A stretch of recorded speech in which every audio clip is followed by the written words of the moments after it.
কিভাবে আশা করেন সেটা আপনাকে জাতি বাহবা দিবে, ফুলের মালা দিবে, ফুল ছিটাবে? উনি কি ভেবেছিল উনি আসবে আর বইমেলায় সবাই ওনাকে ফুল ছিটাবে? ওনারা বিয়ে করেছেন ভালো কথা, ঘরে বসে সংসার করেন, ওনারা ওনাদের জীবন কুচি কুচি করে কাটবেন, কাটুন, সেটা তো আমাদের জানা দরকার। ওনারা কেন বেলায় বই বের করে সেই বই মানুষের হাতে গিয়ে কুচি কুচি করে ছেঁড়া হবে? আমার এটা মাথায়ও এসেছে যে হয়তো উনি কাউকে দিয়ে বইটা লিখিয়েছেন। প্রথম দিন দেখলাম যে মেয়েটা কাঁদছে, না না খাবো না খাবো না। পরের দিন মেয়েটার কি এমন হলো, কি আসক্তির মধ্যে সে পড়ে গেল যে সে বাবা মাকে পর্যন্ত ভুলে যাচ্ছে। মনে হয় না যে জাতি যেভাবে তাকে সমুচিত শিক্ষা দিয়েছে তারপর তিনি আর তার গার্লফ্রেন্ড এখানে আসবেন। এখানে পুলিশ টোটোকলের কিছু কোনো ব্যাপার না।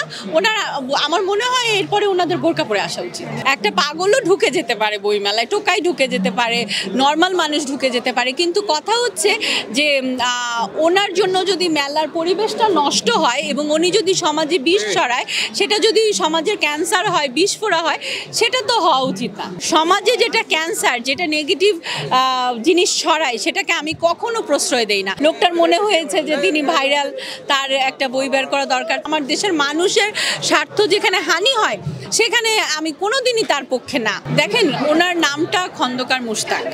তো খন্দকার মুশতাক নামে একজন কি বলবো নিন্দিত লোক অলরেডি আমাদের ছিল, যিনি বঙ্গবন্ধুকে হত্যা করেছিলেন। আমি খুবই লাকি, আলহামদুলিল্লাহ। যখন এই বইটা বের হয়েছে তখন আমাকে পাবলিকেশনস থেকে বলা হলো যে আমরা তো ওটার বই বের করেছি, আপনি কিন্তু আসবেন বা অমুক দিন আসবে। তো আলহামদুলিল্লাহ যতদিনই উনি এসছে, সামহাও আমি তো প্রথমেই না করেছিলাম যে এই বইটা বের করার দরকার নেই। তো ভাই এই বইটা বের করলো এবং উনি বোধহয় ওনার বন্ধু, পূর্ব পরিচিত, এবং আগে ওনারা একসঙ্গে লায়েন্স করেন এবং প্রথমে ওনার একটা বই বের হয়েছিল এই পাবলিকেশনস থেকে। তো এখন আবার লোকটার মনে হয়েছে যে তিনি ভাইরাল, তার একটা বই বের করা দরকার। তো আমার কথা হচ্ছে ভাইরাল হওয়ার জন্য কেন তারা বই বের করবে? আর সমাজে যেটা ক্যান্সার, যেটা নেগেটিভ জিনিস ছড়ায়, সেটাকে আমি কখনো প্রশ্রয় দেই না। আমার দেশের স্বার্থ সংশ্লিষ্ট, আমার দেশের মানুষের স্বার্থ যেখানে হানি হয় সেখানে আমি কোনোদিনই তার পক্ষে না। সেই জন্য আমি কিন্তু প্রথমেই না করেছিলাম এবং যে আল্লাহর কাছে অশেষ রহমত, যেই কয়দিন উনি এসেছে সেই কয়দিন আমি আসি নাই। এবং কালকেও আমি যখন 4টায় আসলাম, আসার পরে জানতে পারলাম যে দুপুরবেলা এরকম একটা ঘটনা হয়েছে মেলাতে। কি বলবো, আমার আসলে কিছু বলার নাই। এত অল্প সময়ে কি বই লেখা সম্ভব? আসলে এটা আমার কাছে অনেক সময় আমার এটা মাথায়ও এসেছে যে হয়তো উনি কাউকে দিয়ে বইটা লিখিয়েছেন। আমার কেন যেন মনে হয়েছে, আমি জানি না। আচ্ছা, উনি ঘোষণা দিয়েছেন, এরপর উনি পুলিশ প্রোটোকল নিয়ে আসছেন, বিষয়টা কি করে দেখছেন? দেখেন, এদেশের নাগরিক হিসেবে একজন বইমেলায় আসতে পারে, সবাই বইমেলায় আসতে পারে। একটা পাগলও ঢুকে যেতে পারে বইমেলায়, টোকাই ঢুকে যেতে পারে, নর্মাল মানুষ ঢুকে যেতে পারে, কিন্তু কথা হচ্ছে যে ওনার জন্য যদি মেলার পরিবেশটা নষ্ট হয় এবং উনি যদি সমাজে বিষ ছড়ায়, সেটা যদি সমাজের ক্যান্সার হয়, বিস্ফোরা হয়, সেটা তো হওয়া উচিত না, তাই না?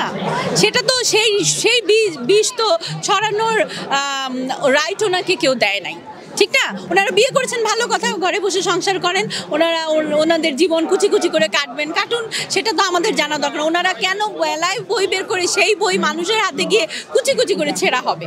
বই তো ভাই একটা পবিত্র জিনিস। এখনও যখন একটা ঠোঙ্গা বা কিছু আমরা দেখি, সেটার মধ্যে কিছু লেখা আছে, আমরা কিন্তু উঠায় একটু সালাম করি, কারণ বই এমন একটা পবিত্র জিনিস। সেই বইকে কুচি কুচি করে ছিঁড়ে উড়ায় দেওয়া হবে ওনাদের জন্য, সেটা কোনোভাবেই কাম্য না। আমরা কিন্তু পাবলিকেশনে ওই বইটা দেখি না, এটা স্টক আউট হয়ে গেছে, এটা আমরা স্টক আউট করেছি।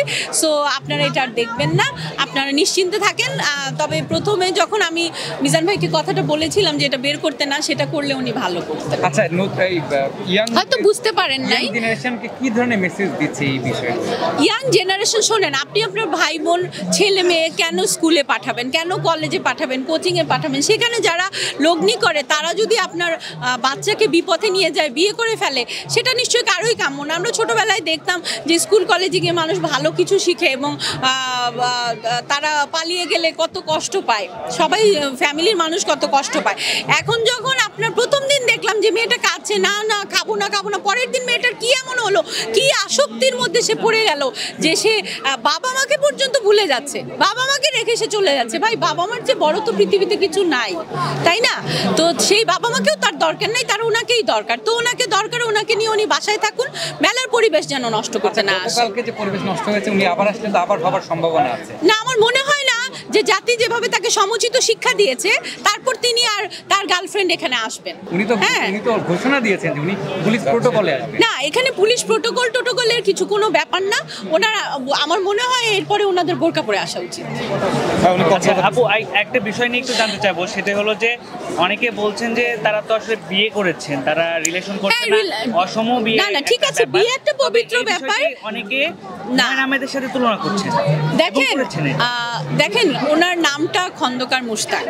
তো খন্দকার মুশতাক নামে একজন কি বলবো নিন্দিত লোক অলরেডি আমাদের ছিল, যিনি বঙ্গবন্ধুকে হত্যা করেছিলেন। আমার বাবা ছোটবেলায় বলতো, কারো দেশের যদি কেউ বলতো যে অমুক দেশের, তো বলতো এটা খন্দকার মুশতাকের দেশের মানুষ। মানে এটা এতটাই বাঙালি জাতির কাছে এতটা ঘৃণিত একটা নাম। তো উনি যা করেছেন, এরপর ওনার উচিত হবে না আর ঘৃণাটা ছড়ানো। উনি বাসায় থাকলেই ভালো করবেন।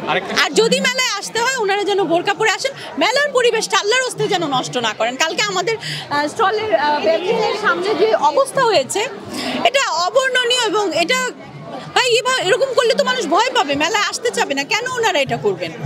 আমরা ছোটবেলা থেকে আব্বুর হাত ধরে মেলায় এসেছি, এখনো সেই সুখ স্মৃতি নিয়ে নিজে লেখক হয়েছি, এবং আশা করি কখনো আমার বাচ্চা কাচ্চাও মেলায় আসবে, তাই না? তো এটা তো ওনারা করতে পারেন না। বৃহৎ স্বার্থে ওনারা বাসায় থাকেন যেন। মানে দর্শক যেহেতু ওনাদেরকে নেগেটিভ ভাবেই বেশিটা নিচ্ছে, এই সমস্যাটা আসলে কি কারণে? ওনার মানে মুশতাকের বউ নিয়ে নাকি বই নিয়ে? বই নিয়ে, বউ নিয়ে, সবকিছুই। আপনি কোনো নেগেটিভ কিছুকে সাপোর্ট করার কোনো রাইট তো কারো নাই, তাই না? আপনি একটা খারাপ কাজ করবেন, আপনি কিভাবে আশা করেন সেটা আপনাকে জাতি বাহবা দিবে, ফুলের মালা দিবে, ফুল ছিটাবে? উনি কি ভেবেছিল উনি আসবে আর বইমেলা সবাই ওনাকে ফুল ছিটাবে? সত্য, বস্তুনিষ্ঠ ও নিরপেক্ষ দৈনিক জনবাণী।